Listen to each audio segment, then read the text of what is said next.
Well, it's my turn to talk about issues that are a bit more cross-cutting. Roberto and Herman have already discussed the business in detail. And since I'm the last speaker, there are many concepts that have already been covered, but I will try to give you some more color on them. I'm going to pick up where Herman left off on culture and talent. I will speak about their importance as a key to the company's success and the importance of having a common culture shared by all the people who are part of Dominion in today's disruptive and uncertain environments. At the end of the day, in the short or medium term, we can create value through more specific or more circumstantial issues, for example, through a specific contract, being in the right place at the right time. In the medium term, we can create value through the industry we belong to, through the sector we are in, or through a specific economic cycle, whether favorable or unfavorable. But in the long term, and that is where we are through this culture of long-term value creation, people, talent, and a common and shared culture are key. The first thing is to build that shared culture, which is already a value in itself. But what we are going to seek is a winning culture, or as Herman said, a fairly good culture, one that has those features that create value in the long term. And that is why this strategic plan also devotes some space to how we want to care for and enhance this culture, defining what it should be like. So we're once again going back to basics to continue evolving.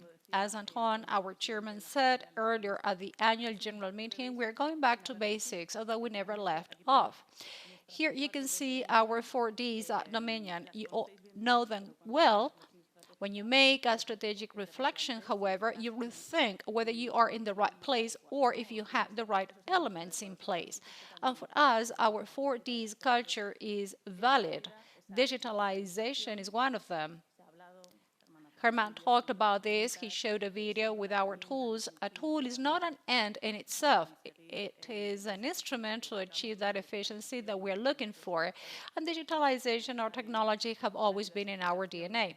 Diversification as a risk management tool, as Miguel said, there are many elements that are beyond our control, but being diversified is one of the key aspects that has allowed us to manage the different uncertainties or the different elements that arise along the way in carrying out our activity.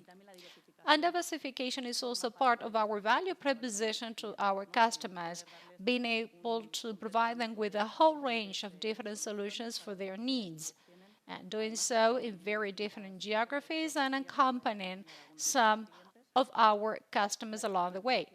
Financial discipline is our trademark. It is our focus. We are here to generate cash flow. Financial discipline gives us that strength in the long term, that solvency that is also very important as a differential and competitive element to win contracts and have stable positions among our customers. Then decentralization is what Herman focused on the most. Decentralized management. I have left it to the end not because it is less important, but rather because I really want to elaborate further on it. In the end, within this decentralized management model, we give a lot of autonomy to our managers, to people with a business-oriented or entrepreneurial profile. Of course, we do so based on global coordination and pursuing common objectives and a shared strategy. Decentralization is what our people are like and what they should be like. So having the best talent is fundamental, and we define it in many different ways. Herman has referred to some of the words we use. I believe that we have diverse talent, and these are not just words. We believe that diversity also leads to efficiency. We believe that diversity is necessary to do things in a different way. If we want to be innovative, we have to have diverse profiles with diverse skills and different ways of looking at things to be able to come up with cutting-edge solutions. Our talent is flexible, very dynamic, and innovative. It is ambitious and passionate, as Herman said. It is based on merit. I think these are very important characteristics shared by people who make up Dominion, but we want to make sure that they are maintained over time and that we bring on board people with these entrepreneurial traits. Within this plan, we take action to ensure that this culture flows throughout the organization and is maintained. We are 12,500 people more than 12,500 people organization-wide from 79 different nationalities. And it is important that we ensure that this seal, as Herman put it, permeates throughout the organization and can be recognized, and that we all share these common values.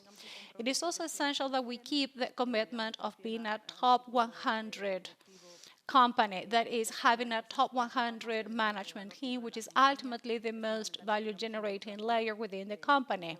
It is essential that we are all actively involved in all the initiatives we want to carry out, and of course in this strategic plan.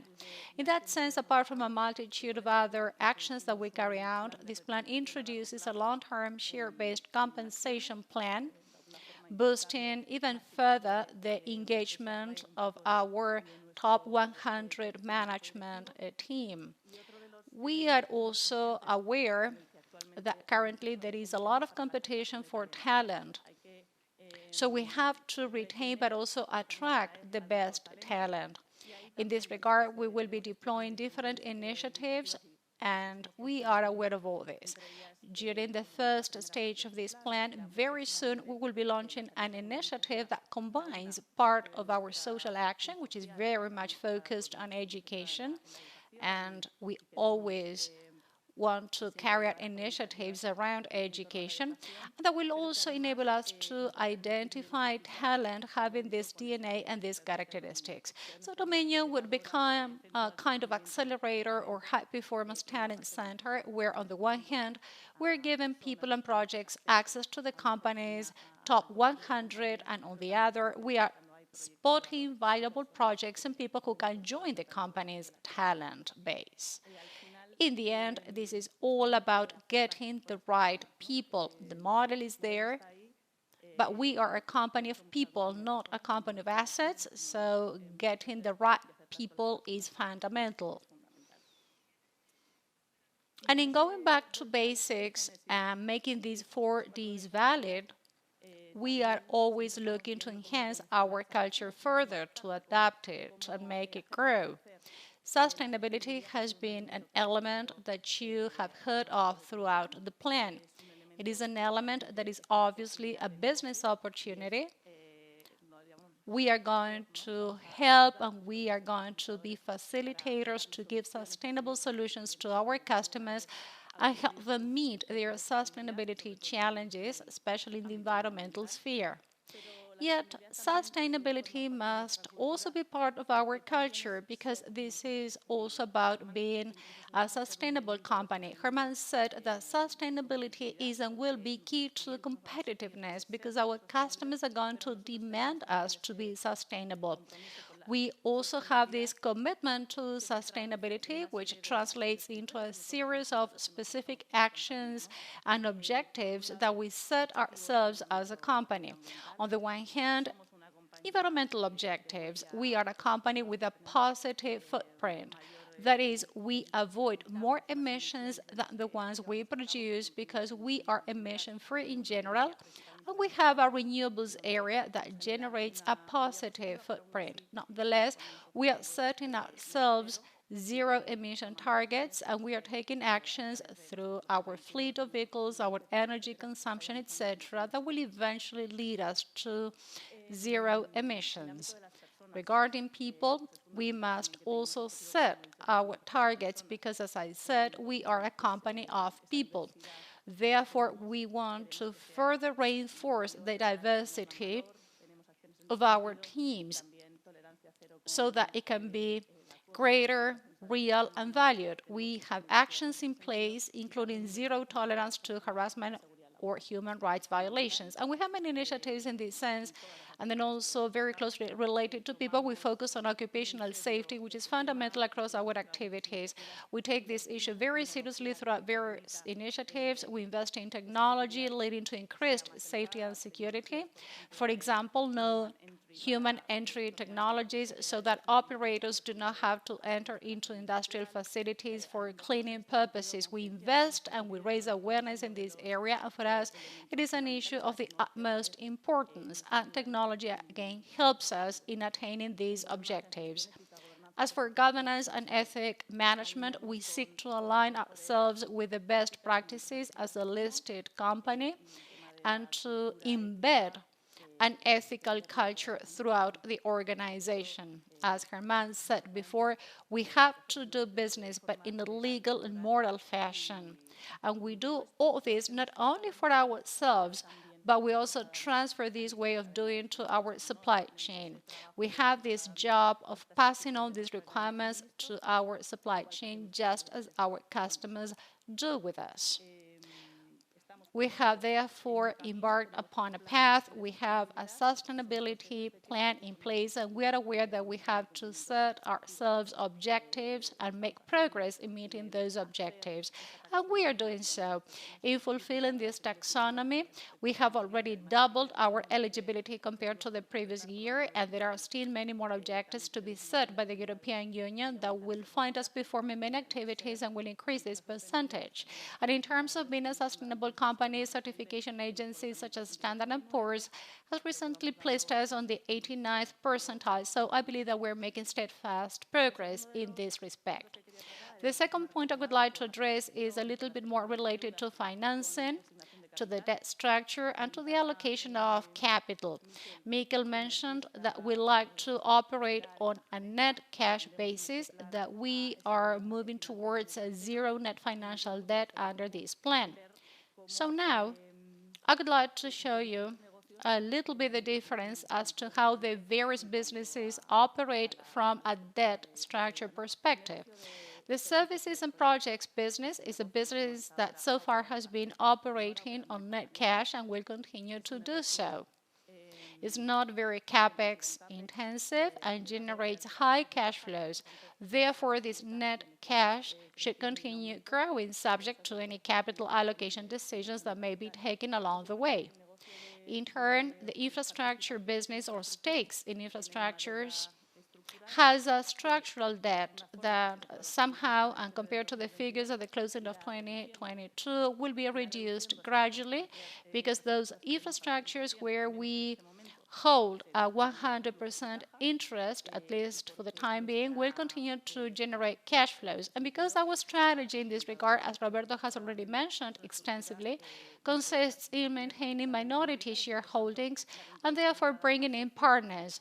So we may temporarily have equity financing for engineering, supplying, and building products. However, the disbursements for the acquisition of shareholdings by these partners will reduce this debt. In any case, this debt is backed by renewable assets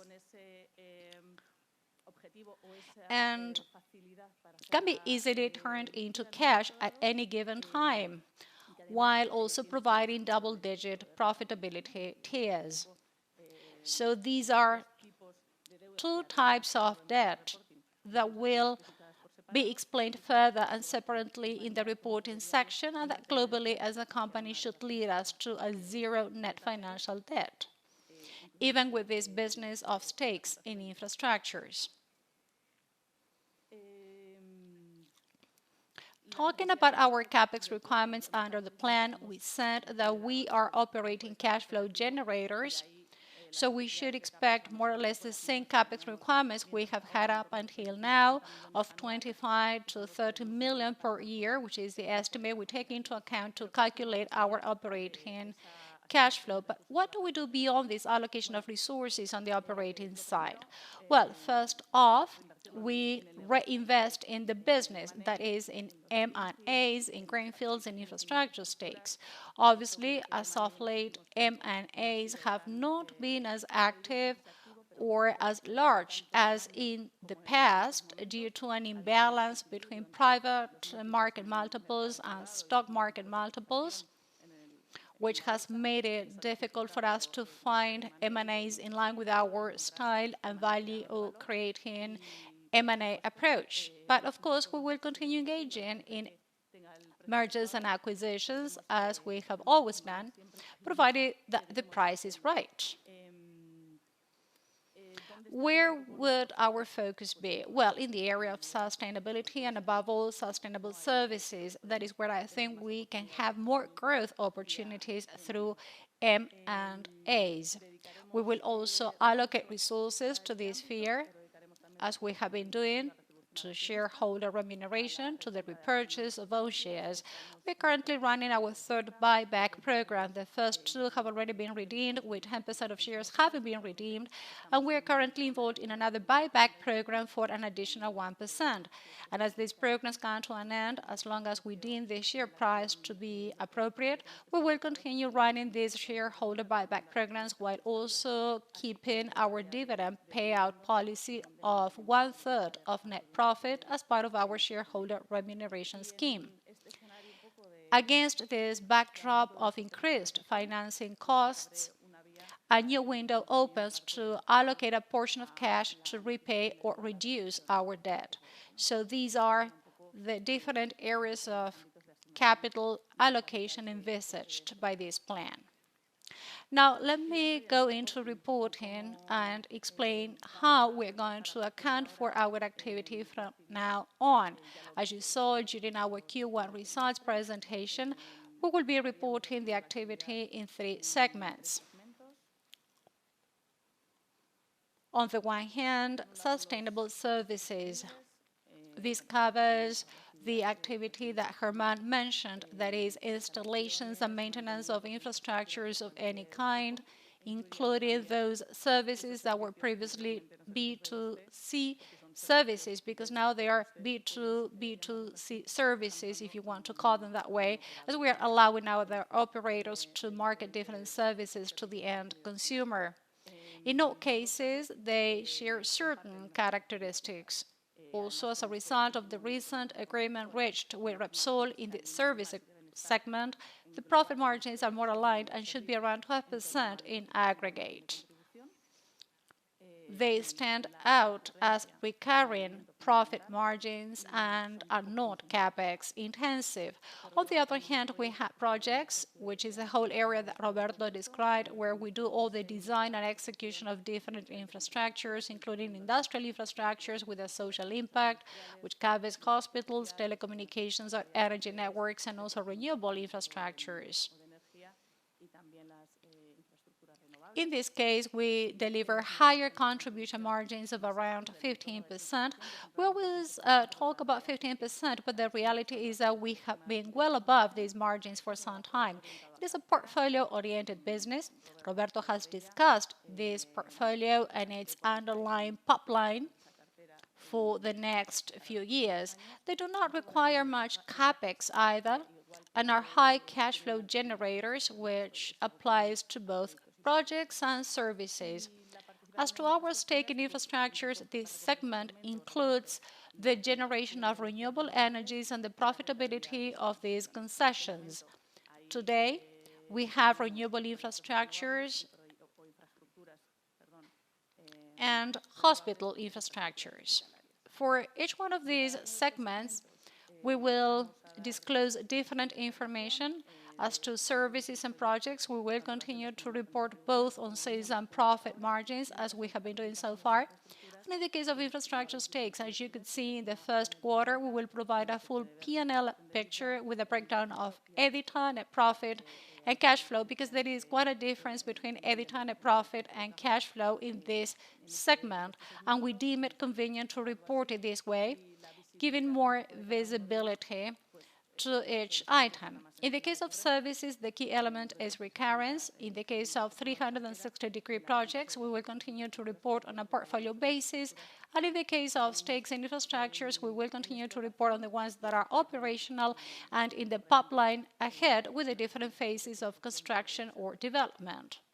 There are some changes as well regarding the P&L. We will no longer do adjusted sales. Mikel also mentioned this. So far, we have been doing sale adjustments mainly for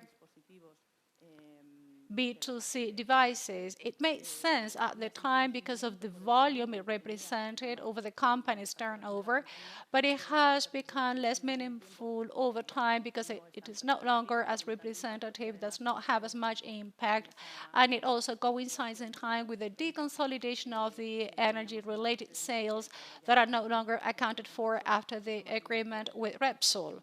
So they are now more or less equivalent, and we thought it was a good timing to simplify these metrics and just talk about sales without making any adjustments. I think it's also simply for the standpoint of all the metrics that can appear on any platform. This is the P&L of services and projects that, of course, contribute revenue and EBITDA. Also, the infrastructures where we have a majority shareholding contribute to revenue and EBITDA. And in the case of infrastructures where we hold a minority interest, which are going to be the majority of them from now onwards, their contribution will be accounted for under the equity method. So this is what our reporting will look like from now onwards. As for the net financial debt, as I said before, we're going to report separately the net financial debt associated to projects and services and the net financial debt associated to the stake in infrastructures so that we can see their evolution as well as the RONA calculations, among others, for each of the different lines of business. I'm not going to get too much into valuation, which is more of your business. Basically, here we consider that with this information, you will be able to make a valuation of the different businesses. You know the core main business of the company. You're valuing those projects and services through different methodologies, such as the discounted cash flow method, EBITDA multiples, or whatever, because there are peers to compare us against, both in the services and the project area. In addition to this, we have these stakes in infrastructures that generate additional cash flows and that we will also outline in our reporting. And with that, I will close my presentation and pass the floor back to Miguel, who will draw some final conclusions before the Q&A. Thank you very much, Patri. Well, they're not really conclusions. It's more a question of a quick refresh of everything we've talked about, not leaving anything behind, and just having a 5-minute break, and then we can move on to your questions. We continue to be a project services company. We are still Dominion. We're still what we were, and we will continue to be, improving efficiency, improving our tools in an ongoing race. And you know that sometimes to be in the same, even if you're in the same place, you still have to run a lot if you want to grow. We added a segment of participations in infrastructures as a consequence of one of the financing models of our 360 projects. We've changed the positioning in B2C. It's now B to B2C. We now go directly to the client, and we no longer report how many energy customers we have, since it no longer depends as much on us or our offers. It will depend, for example, in this case, we're providing a service to Repsol, and in addition to charging for a new registration or charging for a new acquisition, we charge for customer maintenance or customer loyalty. And the same occurs in the telecommunications sector or in other sectors. In any case, it's important for you to understand that in this area, there's quite a lot of, let's say, hidden value. We've sold the energy portfolio. We have a portfolio of 200,000 clients in telecommunications, and you know what value this has, and those who are familiar with the sector are aware of its value. We apply technology to contribute efficiency. It's not an end in itself. I'm referring to technology, as Germán mentioned. It's a tool which yields efficiency, provides efficiency and sustainability. Therefore, as we've repeated often today, sustainability is nothing more than long-term efficiency, and it's impossible to be efficient without being sustainable, or at least in the long term. We've established an organic plan, which I think is important as the main lever for growth, with M&A being an additional lever depending on market conditions. And as you can see from the plan we presented, it's purely organic. Let's hope the world changes a little and that we have many opportunities to do things. At some point, I don't know when, a consolidation process will arrive and will be there. And we've defined a new committed guidance, committed to growth and creation of value for shareholders, which we've just seen. Patricia's presented this very well. I think that the level of growth is significant, especially considering that we're talking about organic growth in these current times. And that's where we are. So now you can ask us any questions you may have. Perhaps we can have a 5-minute break. We'll prepare some chairs up here on the stage for you to feel more comfortable, and you can ask the questions you may have, and we will try to answer. Thank you.